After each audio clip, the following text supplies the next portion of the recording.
स्वपदरमणं प्राविशद्गीतकीर्ति नारायणं नमस्कृत्य नरं चैव नरोत्तमं देवीं सरस्वतीं व्यासं ततो जयमुदीरये। अज्ञानतिमिरान्धस्य ज्ञानाञ्जनशलाकया चक्षुरुन्मीलितं येन तस्मै श्रीगुरवे श्रीकृष्णचन्द्रगुरुवर्यमहं भजामि। बाधितोषितविश्वेशं धर्ममार्गप्रवर्तकं वन्देऽहं सर्वदाशाय बालयोगिनमाम्यहम्। भक्त भक्त भगवन्त गुरु चतुर्नाम बपुए, इनके पद वंदन किए नासत बिघ्न अनेक। जय जय श्री राधारमण, जय जय नवल किशोर, जय गोपी चित चोर प्रभु, जय जय माखन चोर। बोलो भक्तवत्सल भगवान की, श्रीमद्भागवत महापुराण की, गंगा जमुना मैया की, सर्वदेवमयी गौ माता की, श्री गोवर्धननाथ की, सनातन धर्म की, संत समाज की, हमारे बाबा की, श्री हनुमान जी महाराज की, श्री कालिका मैया की, दूनेश्वर महादेव की, तपकेश्वर महादेव की। जय जय श्री राधे, जय जय श्री राधे, जय जय श्री राधे। आइए बड़ी प्रेम और श्रद्धा से कुछ क्षण भगवत स्मरण करें, तत्पश्चात भगवत चरित्रों का श्रवण करेंगे। गोविंदा गोपाला मुरली मनोहर नंदलाला, गोविंदा गोपाला मुरली मनोहर नंदलाला, गोविंदा गोपाला मुरली मनोहर नंदलाला।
मंगलमय भगवत स्वरूप श्रीमद् भागवत महापुराण। परमात्मा की असीम अनुकंपा पूज्य महाराज श्री के आशीर्वाद के परिणाम स्वरूप हम लोग गत वर्ष की भाग इस वर्ष भी भगवान श्री नारायण के श्रीमुख की वाणी श्रीमद् भागवत जी की दिव्य कथा श्रवण कर रहे हैं। एक बार प्रेम से बोलो राधे राधे। सभी सावधान होकर के सुने। पूर्व प्रसंग में हम लोगों ने भगवान श्री राम के प्राकट्य की कथा संक्षिप्त में श्रवण की। भगवान की दिव्य कथा, भगवान स्वयं सुंदर, माता जानकी सुंदर, तो भगवान की कथा भी तो सुंदर होगी। सुंदरे सुंदरी सीता, सुंदरे सुंदरी कथा, सुंदरे सुंदरी लंका, सुंदरे किम न सुंदर। भगवान की दिव्य मनोहर कथा, बड़ी सुंदर सुंदर कथाएं। वैसे तो अनंत कथाएं भगवान के अनंत चरित्र हैं, पर भगवान श्री राम के स्वभाव की थोड़ी सी चर्चा कर लेते हैं मात्र 5 मिनट में। भगवान श्री राम का ऐसा दयामय स्वभाव,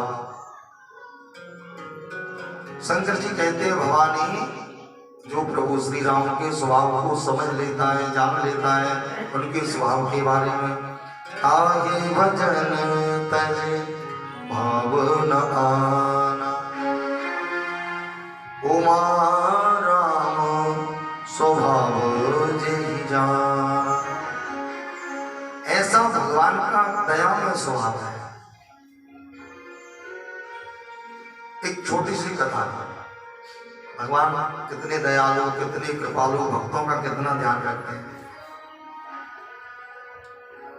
शंकर भगवान कहते हैं यद्यपि भवानी ये भगवान श्री राम के दरबार की बात थी, कदाचित ये मेरे दरबार की घटना होती तो उसका वध ही कर देता, लेकिन राम जी कितने दयालु, उसे क्षमा कर दिया। यद्यपि तेहि कर वध उचित। भगवान शंकर कह रहे हैं पार्वती से। कौन सा प्रसंग है? एक बार चुन कुसुम सुहाए, एक बार चुन कुसुम सुहाए, निज कर भूषण राम बनाए, निज कर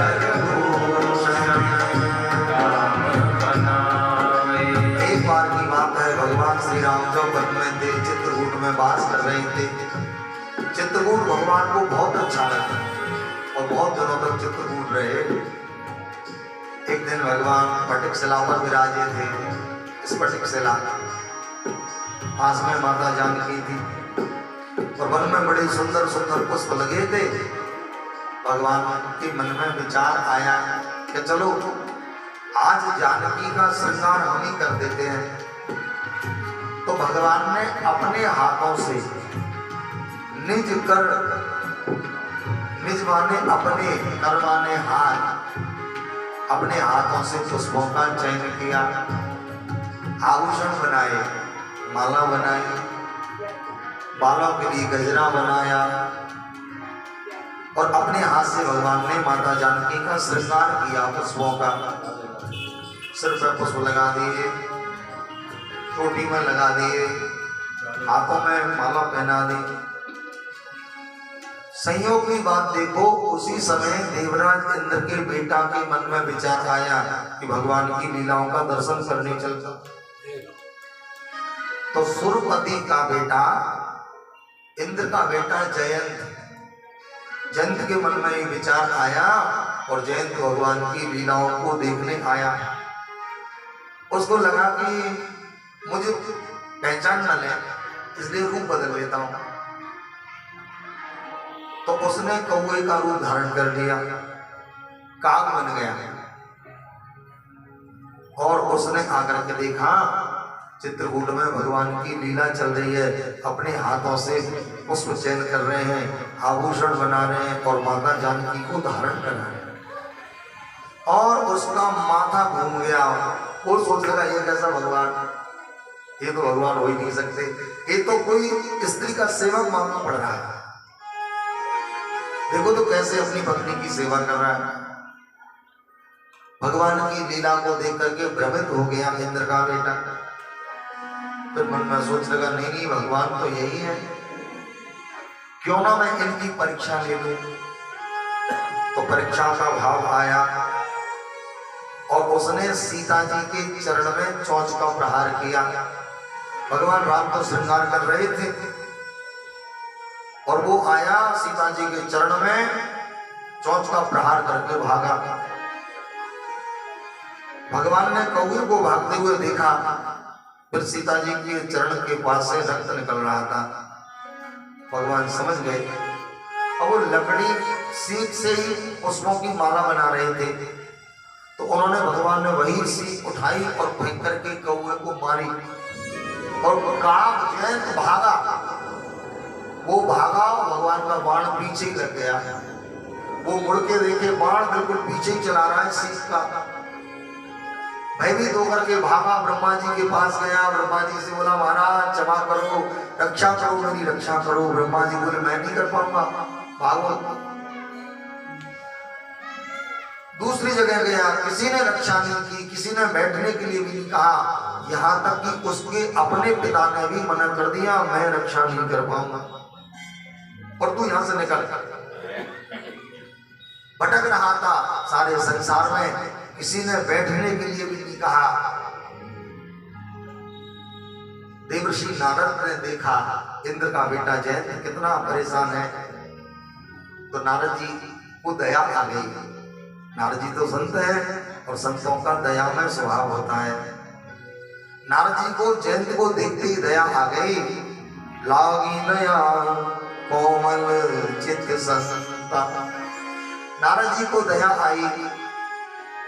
नारद जी सोच लगे क्या करें।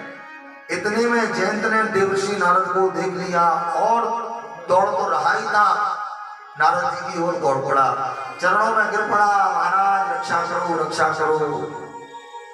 नारद जी बोले क्या बात है जयंत, तुम्हें क्या हो गया, तुमने तो रूप बदल लिया और किससे रक्षा करनी है। जयंत बोला महाराज रूप बदला तभी तो परेशानी आ गई। देखो ये भगवान का सायक मेरे पीछे चला रहा है, मुझसे अपराध हो गया, अब ये बाण मुझे मार करके छोड़ेगा, मेरा पीछा ही नहीं छोड़ रहा। नारद जी बोले भैया रक्षा तो हम नहीं कर पाएंगे, क्योंकि इतने सामर्थ्यवान तो नहीं है कि तुम्हारी रक्षा कर सके, पर हाँ उपाय जरूर बता दें। महाराज उपाय ही बता दो। देवर्षि नारद बोले सुनो, जिनका ये बाण है तुम उनकी ही शरण में चले जाओ और तुम उनकी शरण में जाकर के देखो, वो शरणागत को अभय प्रदान करते हैं, क्षमा करते हैं। देवर्षि नारद ने कृपा करके जयंत को मार्ग बता दिया, चले जाओ भगवान की शरण में, वो क्षमा कर देंगे, फिर किसी से डरने की आवश्यकता नहीं। जयंत आया और जहां भगवान जानकी जी का श्रृंगार कर रहे थे उस स्थान पर, और भगवान के चरणों में गिर पड़ा। त्राहिमाम और गिरा भी तो उल्टा गिरा, तो माता जानकी ने अपने हाथ से इसका मुंह सीधा किया, क्षमा मांगने लगा। अब जानकी जी ने हाथ लगा करके सीधा किया, किशोरी जी जिसके ऊपर कृपा कर दे, भगवान तो उसके ऊपर कृपा करते हैं, तो भगवान ने उसे क्षमा कर दिया। अपराध तो बड़ा किया था, लेकिन एक नयन कर तजा भवानी। शंकर पार्वती से कहते हैं भगवान पार्वती, रघुनाथ जी ने उस कौवे का एक नेत्र ही समाप्त किया और वो एक आंख से ही देखता रहता है। शंकर जी कहते हैं वो तो राम जी थे, दयालु स्वभाव था, इसलिए उसको छोड़ दिया। अगर मेरे दरबार की घटना होती तो उसका सिर अलग कर देते। ऐसे दयालु भगवान, ऐसा कृपामय स्वभाव। ताहि भजन तज भाव न आना, उमा राम स्वभाव जी जाना। ताहि भजन तज भाव न आना। ऐसे दयालु परमात्मा प्रभु श्री राम के चरणों में हम और आप प्रणाम करते हैं। बोलो रामचंद्र भगवान की जय। रामचंद्र जी की एक विशेषता है, रामचंद्र परान दारान चक्षुषा नाम पश्य। भगवान श्री राम ने माता जानकी के अलावा किसी दूसरी स्त्री को देखा ही नहीं। देखा तो मां की दृष्टि से या बहन की दृष्टि से। समुद्र पर पुल बनाया सब जानते हैं, लेकिन भगवान श्री राम ने एक मर्यादा का पुल भी बनाया। मरण धर्मा लोगों को शिक्षा दी। मर्त्यावतारस्ते मर्त शिक्षणम। ऐसे मर्यादा पुरुषोत्तम। एक बार रावण के सहयोगियों ने रावण से कहा, क्यों जी आप तो बड़े मायावी हो, तो आप जानकी के सामने, सीता के सामने राम का रूप धर के क्यों नहीं चले जाते? आप राम बन के चले जाओ, वो आपको स्वीकार कर लेंगे। तो रावण बोला, यही तो समस्या है। मैंने राम का रूप धारण करके देखा, राम का रूप भी धारण किया। जब मैंने राम का रूप बनाया तो दुनिया की समस्त स्त्रियां मुझे मां नजर आने लगी, मुझे बहन नजर आने लगी। ऐसे मर्यादा पुरुषोत्तम प्रभु श्री राम के चरणों में हम और आप सब प्रणाम करते हैं। बोलो रामचंद्र भगवान। चंद्रवंश में बड़े बड़े प्रतापी राजा हुए, बड़े प्रभावशाली राजा हुए। सुखदेव जी कहते हैं, परीक्षित अथात श्रूयतां राजन् वंशा सोमस्य पावना। अब सुखदेव जी वही शब्द का प्रयोग कर रहे हैं जिसकी चर्चा मैंने प्रथम दिन की थी। यस्मिन् लीलादयो भूपा कीर्त्यन्ते पुण्य कीर्तया। परीक्षित, चंद्रवंश बड़ा प्रभावशाली है और चंद्रवंश में भी बड़े बड़े प्रतापी राजा हुए जिनकी कीर्ति का गान किया जा सकता है। देखो, चंद्रमा से चंद्रवंश चला, सूर्य से सूर्यवंश चला। सूर्यवंश में श्री राम, चंद्रवंश में श्री श्याम जी आए, नहीं आया। चंद्रमा की अनेक पीढ़ी बीत जाने के बाद एक राजा हुए ययाति।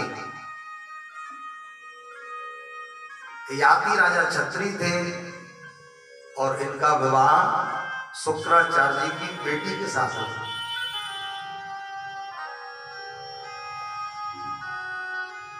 शुक्राचार्य जी ब्राह्मण थे, ब्राह्मण की बेटी के साथ क्षत्रिय राजकुमार का विवाह हो गया।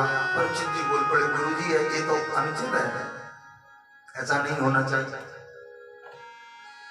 तब शुक्राचार्य जी ने, सुखदेव जी ने कथा सुनाई। बोलो राधे राधे। देवगुरु बृहस्पति जी की बेटी है देवयानी और दैत्यों के राजा बृहस्पति, उनकी बेटी शर्मिष्ठा। दोनों में बड़ी घनिष्ठ मित्रता थी। वन विहार करने के लिए गई, स्नान कर रही थी। अचानक कोई आ गया तो जल्दी जल्दी में कपड़े पहने तो एक दूसरे के बदल गए। बस इसी बात से दोनों झगड़ा हो गया और शर्मिष्ठा ने देवयानी में मारा धक्का, कुएं में गिर पड़ी और गिरा करके चली गई। जब शुक्राचार्य जी की बेटी नहीं पहुंची, शुक्राचार्य जी ने ध्यान में देखा, पूरी घटना का अवलोकन किया। शुक्राचार्य जी तो नाराज हो गए दैत्यों से कि तुम्हारी बेटी ने हमारी बेटी को कुएं में गिरा दिया। इधर क्या हुआ, याति राजा वन में शिकार खेलने गए और उन्होंने कुएं में किसी कन्या की आवाज को सुना, तो कुएं के पास जाकर के देखा, उसमें एक कन्या पड़ी थी, स्त्री थी, और राजा ने हाथ बढ़ा करके उसको निकाला और निकाल करके बोले, आप कौन हैं? आपको किसने गिरा दिया कुएं में? देवयानी ने कहा, देखिए महाराज, मैं कौन हूं की बात है, आपने मेरा हाथ पकड़ लिया है, अब मेरा हाथ पकड़े ही रहिए। याति राजा बोले, मतलब? बोले, महाराज, आपने मेरा पाणी ग्रहण कर लिया, और जो पाणी ग्रहण करता है उसके साथ विवाह होता है, तो अब आपको मुझसे विवाह करना पड़ेगा। राजा बोले, ये भी कोई बात है, हमने तो मानवता के नाते आपको निकाला, आप अपना परिचय दीजिए, आप कौन है? तो कहा, मैं शुक्राचार्य जी की बेटी हूँ। अरे राम राम राम, आप ब्राह्मण की बेटी, हम तो क्षत्रिय हैं, हम आपसे विवाह कर ही नहीं सकते। तो देवयानी ने कहा, महाराज, मेरा विवाह किसी भी ब्राह्मण बालक के साथ नहीं होगा, मुझे श्राप। एक बार देवगुरु बृहस्पति ने अपने बेटा कच्छ को शुक्राचार्य जी के पास भेजा, कहा, बेटा, मृत संजीवनी विद्या सीख करके आओ। और कच्छ आ गया शुक्राचार्य जी के पास। दैत्यों को अच्छा नहीं लगा, लेकिन गुरुजी से कैसे मना करें। गुरुजी उसको विद्या पढ़ाने लगे।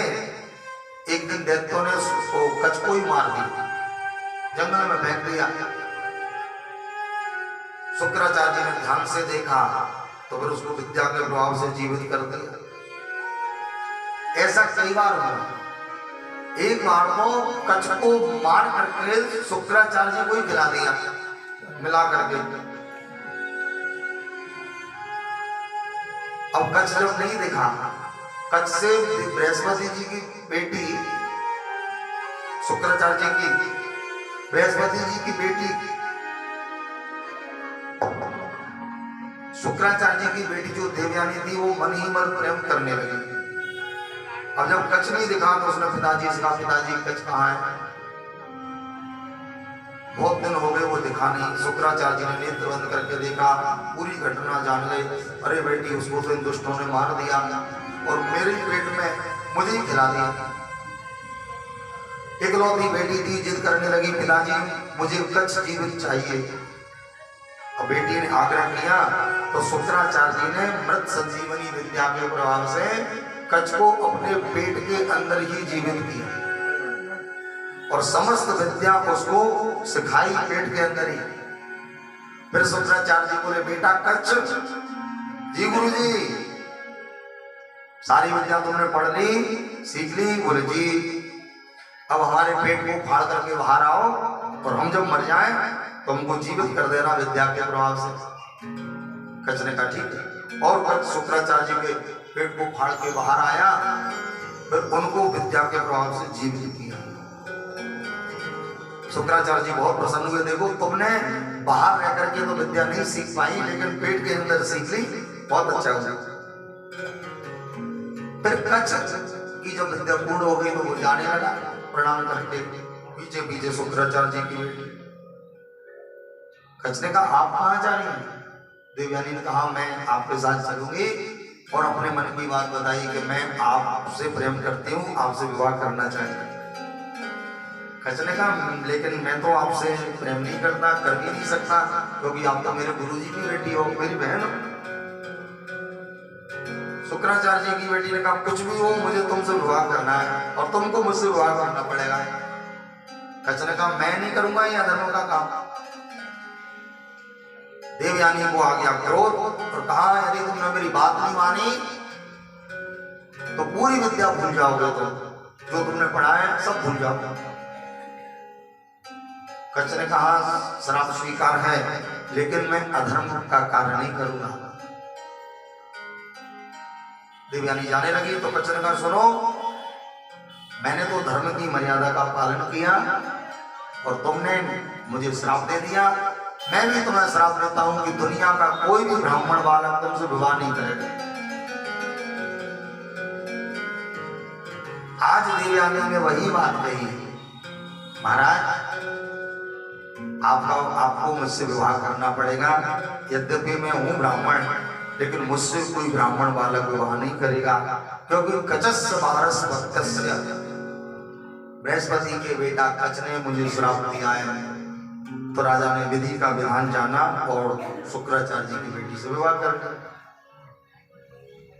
जब दैत्य गुरु शुक्राचार्य को पूरी घटना के बारे में पता चला तो वो रूठ गए, नाराज हो गए, दैत्यों से रूठ गए। दैत्य गुरु जी के पास पहुंचे, गुरु जी गलती हो गई बेटी से, हमारी तो कोई गलती नहीं है। शुक्राचार्य जी ने कहा ठीक है, देखो तुम्हारी बेटी ने हमारी बेटी को कुएं में गिरा दिया, कोई बात नहीं, बच गई। अब हमारी बेटी का हो गया विवाह, अब तुम्हारी बेटी को दंड ये है कि उसे हमारी पुत्री की दासी बना करके भेजो। दैत्य ने कहा ठीक है गुरुजी, और बृहस्पति की बेटी जो सर्वश्रेष्ठा थी वो दासी बनकर दिखा गई। अब राजा तो ये जानते थे कि हमारी जो पत्नी है वो ब्राह्मण है, ब्राह्मण कन्या है, और जो दासी है वो राजकुमारी है। तो राजा वो दासी से भी प्रेम करने लगे और उसको भी पत्नी रूप में स्वीकार कर लिया। और देखो पत्नी के गर्भ से 2 बेटा हुए, यदु तुर्वसु, और दासी के गर्भ से 3 बेटा, द्रुहु, अनु और पुरु। पुरु से पुरवंश चला, यदु से यदुवंश चला।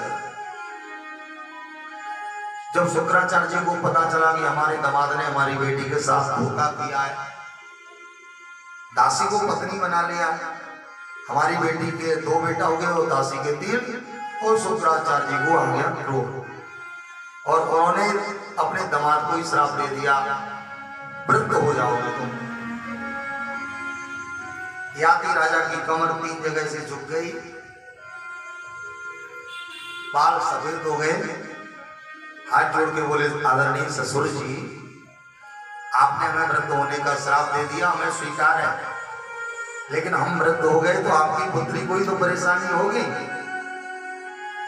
शुक्राचार्य जी बोले अरे ये तो हम भूल ही गए थे। शुक्राचार्य जी बोले ठीक है, श्राप तो हमने दे दिया, लेकिन आशीर्वाद देते हैं, तुम्हारा कोई भी बेटा यदि तुमको युवावस्था देगा तो तुम फिर से युवक बन सकोगे, आशीर्वाद।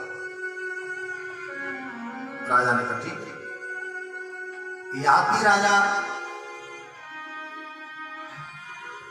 का मन तृप्त नहीं हुआ था काम से भोग करके, और उसने अपने बड़े बेटा यदु को बुलाया यहाँ, कहा बेटा मैं काम से भोगना चाहता हूं, इसलिए अपनी युवावस्था दे दो, तुम वृद्धावस्था दे लो। और वृद्धावस्था को तो कोई लेना ही नहीं चाहता। कितना लोग जवान बनने का प्रयास करते हैं लेकिन वृद्ध तो हो ही जाते हैं। एक बार एक जगह कथा करने के लिए गए, तो जब जाते हैं तो भगत लोग लेने के लिए आते हैं, और यहाँ तो मैं बचपन से आ रहा हूँ, वैसे ही आ जाता हूँ। तो वो जो यजमान परिवार लेने आए थे, तो उनके जो भाई थे उनके पूरे सिर के बाल सफेद, मूछें भी सफेद, और अगले दिन शोभा यात्रा के लिए जब जाने लगे तो पूरे बाल काले। तो उनसे कहा कि शाम को आए थे आप वही हैं कि दूसरे हैं? बोले नहीं महाराज मैं वही हूं जो शाम को आया था, लेकिन शाम को तो आपके बाल सफेद थे। बोले महाराज अब 7 दिन तक काले रहेंगे, फिर धीरे धीरे सफेद हो जाएंगे। बोलो राधे राधे। तो वृद्धावस्था तो कोई लेना ही नहीं चाहता था। यदुर पुत्र से कहा याति ने, बड़े वाले बेटा से, उसने मना कर दिया। उसने धर्म का विचार किया कि मैंने पिताजी को यदि युवावस्था दे दी तो मातृ संबंध का जो दोष होगा वो मुझे लगेगा, मना कर दिया। याति राजा ने यदु को श्राप दे दिया कि तेरे वंश में कोई राजा ही नहीं बनेगा। आगे आप सुनते हैं कि जब भगवान कृष्ण ने कंस का वध किया तो नाना जी को सिंहासन पर बिठाया। उग्रसेन जी ने कहा आप बैठो, आपने कंस को मारा है, तो कहा नाना जी हमारे खानदान में कोई राजा ही नहीं बन सकता, हमें श्राप आप राजा बनेंगे, राजा की गद्दी पर बैठेंगे, बाकी सारा काम हम करेंगे। छोटे बेटा पुरु से युवावस्था मांगी और पुरु ने बगैर विचार किए अपने पिताजी को युवावस्था दे दी। पुरु से पुरुवंश चला और पुरुवंश में ये सब पांडव आदि हुए। यदु राजा से यदुवंश चला और यदुवंश में ही भगवान अवतार लेकर के आए। मथुरा में भगवान का अवतार हुआ, गोकुल में लीला की, वृंदावन में लीला की, फिर भगवान ने मथुरा आकर के कंस का उद्धार किया, फिर गुरुकुल गए, फिर द्वारका पहुंचे, द्वारकाधीश बने, महाभारत का युद्ध कराया। अंत में उद्धव को उपदेश देकर के भगवान गोलोक धाम चले गए। इतना कह करके सुखदेव जी थोड़े मौन हो गए। परीक्षित जी बोले फिर सुखदेव जी फिर क्या, कथा पूरी सुना दी हमने, यानी कि महाराज कृष्ण की कथा हो गई। सुखदेव जी बोले हाँ। परीक्षित से नहीं रहा गया, बोल पड़ी अरे गुरु जी जिस कथा को सुनने के लिए मैं प्रतीक्षा कर रहा था उस कथा को आपने पहली जैसा सुना दिया। नहीं नहीं गुरु जी मुझे तो कृष्ण कथा विस्तार से सुनाई। सुखदेव जी बोले क्यों, तुम्हारा कोई संबंध है भगवान से? परीक्षित बोले जी क्या संबंध है? तो परीक्षित ने भगवान से जो संबंध था वो संबंध गिनाए। बोलो राधे राधे। एक संबंध तो हमारा आपका भी है भगवान से, वो ईश्वर है, हम उनका अंश है। एक संबंध तो परीक्षित ने ये बताया। दूसरा संबंध ये बताया कि महाराज भगवान श्री कृष्ण मेरी दादी माँ के बड़े भाई थे, सुभद्रा जी के भैया थे, और सुभद्रा परीक्षित की दादी थी। और दूसरा संबंध ये है कि भगवान ने मेरी माँ के घरों में रक्षा की थी, मैंने और भगवान ने एक ही माँ के घरों में वास किया है, तो वो मेरे सहोदर भाई थे, एक ही उदर में रहे। तो अपने सहोदर का मैं चरित्र विस्तार से सुनना चाहता हूं। तो सुखदेव जी ने परीक्षित से कहा परीक्षित तुम धन्य हो, परीक्षित धन्य हो, तुम्हारी भगवान की कथा में इतनी निष्ठा। सुखदेव जी ने पहले परीक्षित को कृष्ण चरित्र संक्षेप में सुनाया, अति संक्षिप्त। जानते क्यों? क्योंकि वो परीक्षित की परीक्षा ले रहे थे। हम लोग भोजन करते हैं, विविध भांत की सब्जियां होती हैं और सब्जी की मात्रा ज्यादा होती है। कभी कभी चटनी भी होती है तो चटनी थोड़ी सी होती है। अरे भाई सब्जी इतनी दी तो चटनी थोड़ी सी क्यों दी? शायद इसलिए दी कि इनको अच्छी लगेगी तो मांग लेंगे, मांगेंगे तो फिर दे देंगे। तो शुक्राचार्य जी ने कृष्ण चरित्र पहले चटनी की तरह परोसा। परीक्षित ने जिज्ञासा प्रकट की तो फिर सुखदेव जी ने विस्तार से सुनाया। प्रेम से बोलो राधे राधे। और सुखदेव जी ने कहा परीक्षित सुनो, जो भगवान की कथा के बारे में प्रश्न करता है वह व्यक्ति पवित्र हो जाता है। जो प्रश्न करता है, जो कथा सुनता है, जो कथा का आयोजन कराता है वह पवित्र हो जाता है। वक्तारम प्रेक्षकम श्रोत्रस तत्पाद सलिलम यथा। कैसे? बोले जैसे भगवान का चरणामृत जो लेता है उन सबका कल्याण हो जाता है। सुनो परीक्षित, हम तुमको कृष्ण चरित्र सुनाते हैं। एक काम करो, तुम थोड़ा सा जलपान कर लो। तुमने कुछ जलपान नहीं किया है।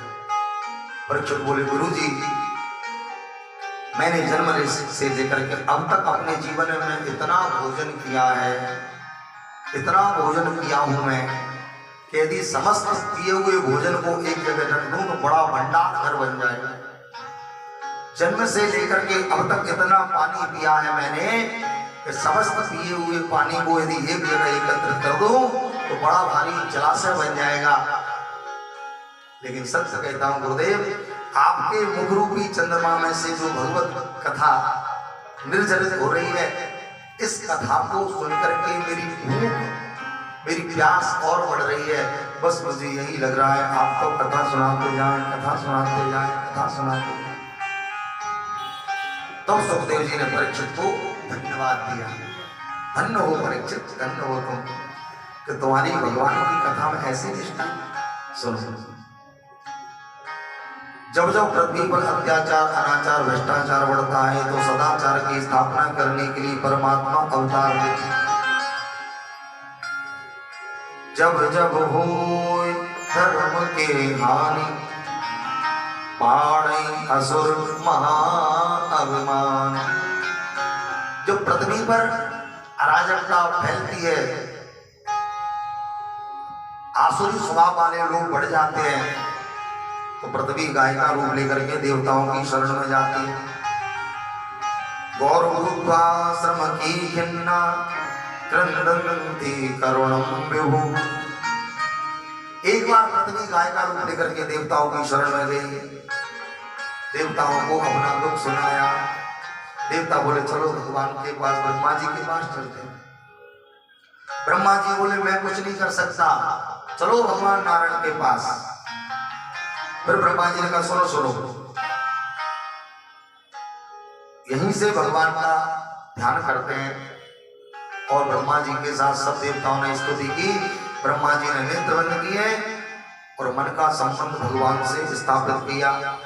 भगवान ब्रह्मा जी के ध्यान में प्रकट हुए। ब्रह्मा जी ने पृथ्वी का दुख भगवान को सुनाया और ध्यान में ब्रह्मा जी से भगवान ने कुछ कहा। कुछ समय के बाद ब्रह्मा जी ने नेत्र खोले। ब्रह्मा जी बोले सुनो सुनो, भगवान ने हमें आदेश कर दिया कि बहुत जल्दी हम अवतार लेकर के आने वाले हैं निकट भविष्य में। कहा? बोले मथुरा में, ब्रज में, मधुपुर जाओ। यदुवंश में भगवान अवतार लेकर के आएंगे, इसलिए हम लोग भी भगवान की लीला में सहयोग करने के लिए चलते हैं ब्रज में और भगवान की लीला में सहयोग करेंगे, क्योंकि भगवान बहुत जल्दी अवतार लेकर के आने वाले। सब देवता भगवान के अवतार लेने से पहले ब्रज में आ गए, अवतार ले लेकर के और भगवान की प्रतीक्षा करने लगे, भगवान को पुकारने लगे। सुनी है गोकुल नगरिया, आजा आजा सबरिया। सुनी है गोकुल नगरिया, आजा आजा सबरिया। सुनी है गोकुल नगरिया, आजा आजा सबरिया। सुनी है गोकुल नगरिया, आजा आजा सबरिया। आजा सबरिया, आजा आजा सबरिया। आजा सबरिया, आजा आजा सबरिया। आजा सबरिया, आजा आजा सबरिया। आजा सबरिया, आजा आजा सबरिया। आके बजा जा बसुरिया, आजा आजा सबरिया। आके बजा जा बसुरिया, आजा आजा सबरिया।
वंश में अवतार लेकर के आ गए।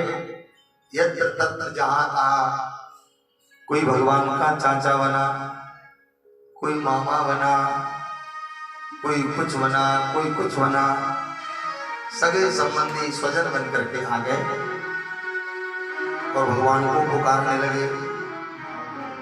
समय बीता, कालांतर में मथुरा का राजा बना कंस जबरदस्ती अपने पिताजी को जेल में बंद कर दिया और मुकुट छीन के अपने सिर पर धारण कर लिया और बन गया, बोले हम मथुरा के राजा। नए मंत्री भर्ती कर लिए, अघासुर, बकासुर, धनकासुर, ब्रह्मासुर, पूतना, केसी, अरिष्टासुर। और कंस ने नया नियम निकाल दिया, आज से पूजा पाठ करना बिल्कुल बंद, न यष्टव्यम न दातव्यम न होतव्यम द्विजा क्वचित्। न कोई पूजा करेगा, न कोई पाठ करेगा, न कोई हवन करेगा, न कोई ब्राह्मणों को भोजन कराएगा। यदि किसी ने आज्ञा की अवहेलना की उसे दंड दिया जाएगा, प्राण दंड दिया जाएगा, मृत्यु दंड दिया जाएगा। लोग डर गए। कंस जब पाप अधिक करने लगा, पहला पाप तो अपने पिताजी को जेल में बंद कर दिया, लोगों को कष्ट देने लगा, सताने लगा। जब पाप अधिक हो गया, एक दिन कंस के मन में विचार आया, बहुत पाप कर लिया, अब थोड़ा अच्छा काम कर लिया जाए।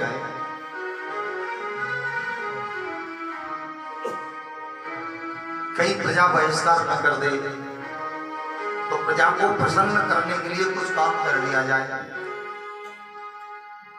जैसे 4 साल तक लोगों का पता नहीं चलता, बस 6-7 महीने रह जाते हैं तो लोगों से संपर्क साधना प्रारंभ कर देते हैं। और भैया जी, भाभी जी, बहन जी, ठीक है, क्या परेशानी है, सड़क टूटी है, पानी नहीं आ रहा, लाइट नहीं आ रही, ठीक है आ जाएगा। 4 साल से पता नहीं था तो लोगों का मन जीत लेते हैं तो लोग फिर आशीर्वाद देते हैं।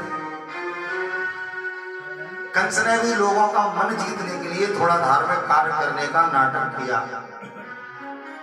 सोच लगा मेरी ये छोटी बहन है चचेरी देवकी, उसका विवाह करना है, मैं ही करूंगा। और उसने वसुदेव जी के लिए पत्र भेजा। यद्यपि वसुदेव जी का विवाह हो चुका था, वसुदेव जी की 7 पत्नी थी, पौरवी, रोहिणी, भद्रा, मदरा, रोचना, इला। देवकी जी सबसे छोटी थी। पत्र गया कंस का तो वसुदेव जी इसलिए बस आ गए और देवकी के साथ विवाह करने के लिए तैयार हो गए। कंस ने समाज में प्रतिष्ठा पाने के लिए बड़ी धूमधाम से विवाह किया, बहुत सा दहेज दिया। मांगते हैं उसे दहेज कह सकते हैं, लेकिन कंस ने अपनी स्वेच्छा से दिया। अन्न, धन, रत्न, आभूषण, हाथी, घोड़े, रथ, दास, दासी। और लोगों ने देखा कि कंस महाराज ने इतना दान दिया अपनी बहन के लिए।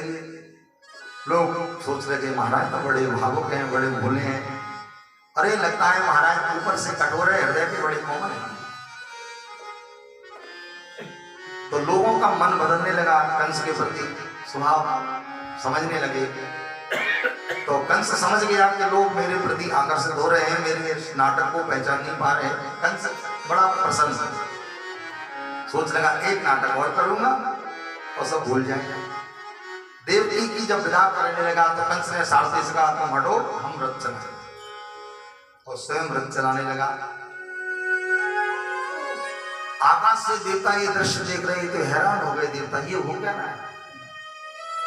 बेटी जब ससुराल से मायके से ससुराल जाती है तो उसको कुछ स्मरण आ जाता है, आंखों में आंसू आ जाते हैं। देवकी की आंखें भरी थी, रो रही थी देवकी। तो कंस भी रोने लगा बहन को विदा करते समय और आंसू बहाने लगा। लोग बड़े हैरान कि महाराज की आंखों में आंसू आ रहे हैं, महाराज कितने कोमल हैं। जैसे नारियल ऊपर से कठोर होता है, अंदर से कोमल होता है, महाराज तो बिल्कुल नारियल समाकार, नारियल जैसे, ऊपर से कठोर, अंदर से बाबा। उसी समय देवताओं ने भेद खोल दिया, व्योमवाणी के माध्यम से बोल पड़े, अस्यास्वा अष्टमो गर्भ। अरे कंस, जिस बहन का रथ इतने प्रेम से ले जा रहे हो, उसी का 8वां गर्भ तुम्हारा काल हुआ। बेटा बेटी नहीं कहा, अस्यास्वा अष्टमो गर्भ। अब गर्भ पुल्लिंग शब्द है, इसलिए बेटा कहते हैं। कंस रथ से उतरा, इस बहन का पुत्र मुझे मारेगा, मैंने कितने प्रेम से विवाह किया और ये मेरे मारने वाले को जन्म देगी, मैं इसको ही जिंदा नहीं रहने दूंगा। और देवकी के केस पकड़ लिए, तलवार निकाल रहा था मारने के लिए, पास में खड़े थे वसुदेव जी। वसुदेव जी ने कंस का हाथ पकड़ लिया, ये क्या कर रहे हैं? वसुदेव जी पति हैं देवकी के, और पति को पति कहलाने का अधिकार जब है जब पत्नी की हर तरह से रक्षा कर सके। वसुदेव ने हाथ पकड़ लिया। कंस का आपने सुना नहीं, आकाशवाणी क्या कह रही थी? वसुदेव जी ने हमने सुना, लेकिन गलत क्या कहा? अरे महाराज, संसार में जिसने जन्म लिया है उसको मरना है। मृत्युर जन्म बताओ वीर देहेन सह जायते, जातस्य ही ध्रुवो मृत्यु। गीता में भगवान कहते हैं और संत अपनी भाषा में कहते हैं, कल्याण चाहते हो दो बातन को भूल मत, जो चाहत कल्याण, नारायण एक मौत को दूजे श्री भगवान। वसुदेव जी ने कहा मृत्यु तो आएगी, कंस का मुझे प्रवचन मत दो, मैं केवल इतना जानता हूं मुझे मारने वाले को देवकी जन्म देगी, इसलिए मैं देवकी को जिंदा नहीं रहने दूंगा। तो वसुदेव जी ने कंस का भाव समझ लिया और अपनी भाषा बदल दी। वसुदेव जी बोले, अच्छा एक बात बताओ, तुमको देवकी से भय या देवकी की संतान से? कंस बोला, मुझे देवकी से क्या है, देवकी की संतान से है, और वो भी 8वें नंबर की से। वसुदेव जी बोले, तो हम वचन देते हैं जितनी संतान देवकी के गर्भ से जन्म लेगी हम सब तुमको समर्पित कर देंगे, पुत्रान समर्पयस्या।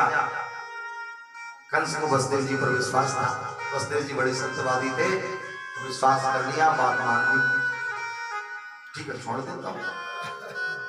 वसुदेव जी प्रसन्न हो गए। कंस ने कहा, लेकिन आप हम जाएंगे नहीं, यहीं रहेंगे हमारे पास। वसुदेव जी को मथुरा में ही रखा, समय बीता, कालांतर में पुत्र हुआ प्रथम। वसुदेव जी अपने वचन के अनुसार बच्चे को लेकर के गए,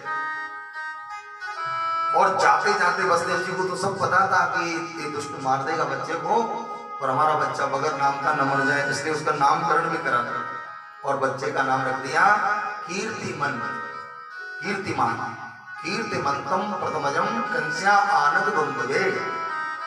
आनंद बंधुवे माने वसुदेव जी ने पहला वाला कीर्तिमान नाम का बच्चा कंस को दिया। लीजिए महाराज, प्रथम पुत्र हुआ। कंस ने कहा, अच्छा प्रथम पुत्र, ठीक है, मुझे इस बच्चे से कोई भय नहीं, आप वचन के पक्के हो, इसको ले जाओ।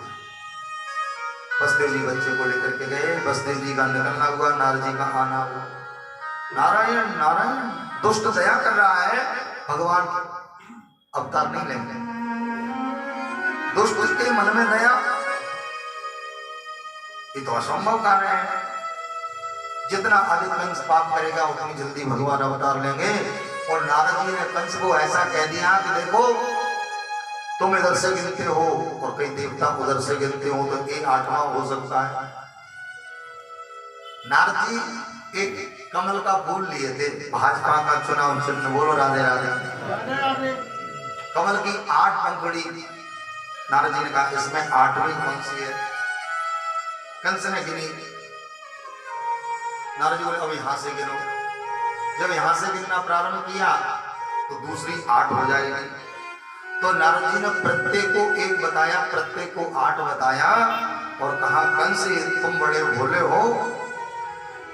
अच्छा, ये शब्द जो मैंने आपसे कहा ये ऐसा विचित्र शब्द है कि बस आप किसी भी व्यक्ति से कह दो भैया तुम बड़े भोले हो और ऐसे से रिलाएगा, बिल्कुल ठीक कहा महाराज, आपने पहचान दिया मुझे।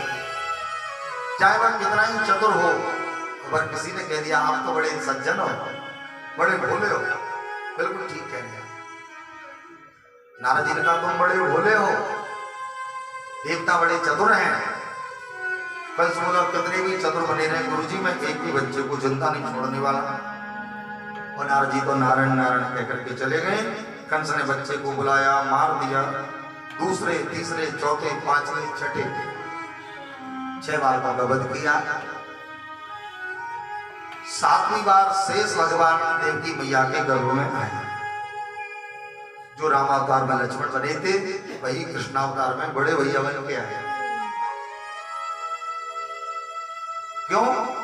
बोले वो रामावतार में लक्ष्मण जी मन के अनुसार राम जी की सेवा नहीं कर पाए।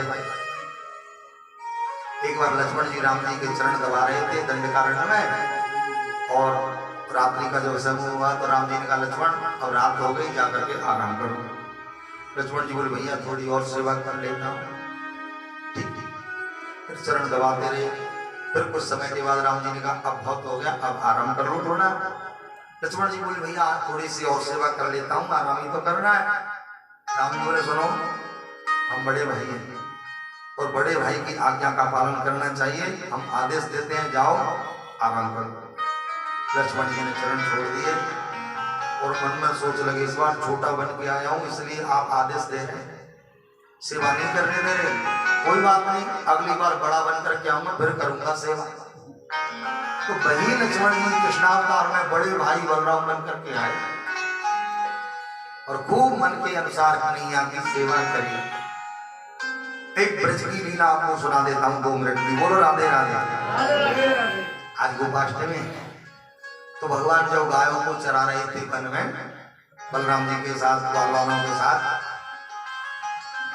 तो एक स्थान पर थोड़ा ऊंचा स्थान था, चारों ओर पानी पानी था और बलराम जी वहां पहुंच गए।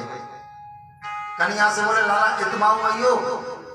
भगवान पहुंच गए। हाँ दाऊ दादा। बलराम जी एक वृक्ष का पत्ता तोड़ लाए बड़ा सा और बलराम जी ने उस पत्ते का पंखा बना लिया। कन्हैया से कहा तू मेरी गोद में सिर रख के सो, देख लाला कैसा लग रहा है जैसे हम क्षीर सागर में बैठे हो, चारों ओर पानी पानी। बलराम जी ने कहा तो भगवान ने कन्हैया दाऊ जी की गोद में सिर रख लिया और बलराम जी पत्ते की हवा करने लगी पंखा बना करके और कन्हैया को नींद आ गई। थोड़ी देर बाद कन्हैया की नींद खुली। बलराम जी से बोले दाऊ दादा आप बहुत देर से हवा कर रहे हो, आप हार गए होंगे, अब रहने दो। बलराम जी बोले ना हारे, सो जा। तो भगवान पर सो गए। बलराम जी हवा करते रहे। थोड़ी देर बाद कन्हैया फिर कहा दाऊ दादा रहने दो, बहुत हो गई सेवा। बलराम जी बोले चुप, हम बड़े भाई हैं, हमारी आज्ञा का पालन करो, चुपचाप सो जाओ। भगवान डर के मारे चुपचाप सो गए। तो बड़ा बन करके आऊंगा इसलिए मन के अनुसार सेवा कर सकूंगा, इसलिए वही शेष जी बड़ा बन करके आए कृष्णावतार में, 7वें पुत्र के रूप में देवकी मैया के घरों में पहुंचे। उधर भगवान नारायण ने योग माया को बुलाया। योग माया जी प्रभु हमारे बड़े भाई शेष जी अवतार लेकर के आने वाले हैं, एक काम करो तुम बड़े भैया का अवतार गोकुल में करा दो, देवकी मैया के गर्भ से खींच करके रोहिणी मैया के गर्भ में स्थापित करो और रोहिणी जी के गर्भ से जन्म कराओ। योग माया ने कहा ठीक है। और तुम यशोदा मैया के गर्भ से कन्या के रूप में जन्म ले लो।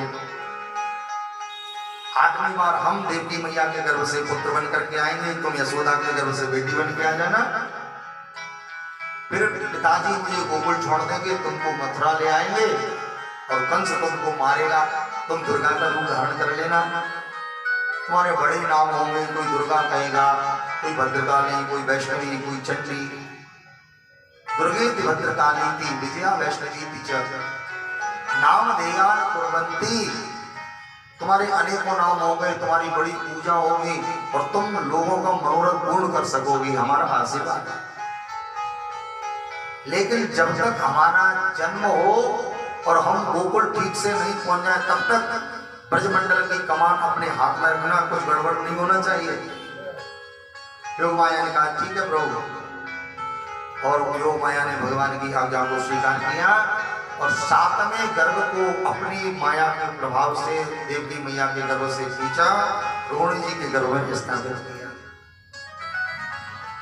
इधर कंस ने पूछा वो सातवें वाले बालक का क्या हुआ? लोग बोले महाराज गर्भपात हो गया, ऐसा सोचा। कंस बोला अच्छा होगा, मुझे भी तो मारना ही पड़ता। अब आठवीं बार हमारे भगवान देवकी मैया के गर्भ में आ गए। बोलो राधे राधे। देवकी मैया के शरीर में दीप्त तेज आ गया, चेहरा चमकने लगा। कारागार की चार दीवारों के अंदर वो तेज कैद हो गए, बाहर नहीं। कैसे? बोले सरस्वती ज्ञान खले यथा सती। जैसे किसी ज्ञान खल का हृदय विद्या के प्रकाश से प्रकाशित होता है। ज्ञान खल किसे कहते हैं? कोई व्यक्ति बड़ा भारी पढ़ा लिखा हो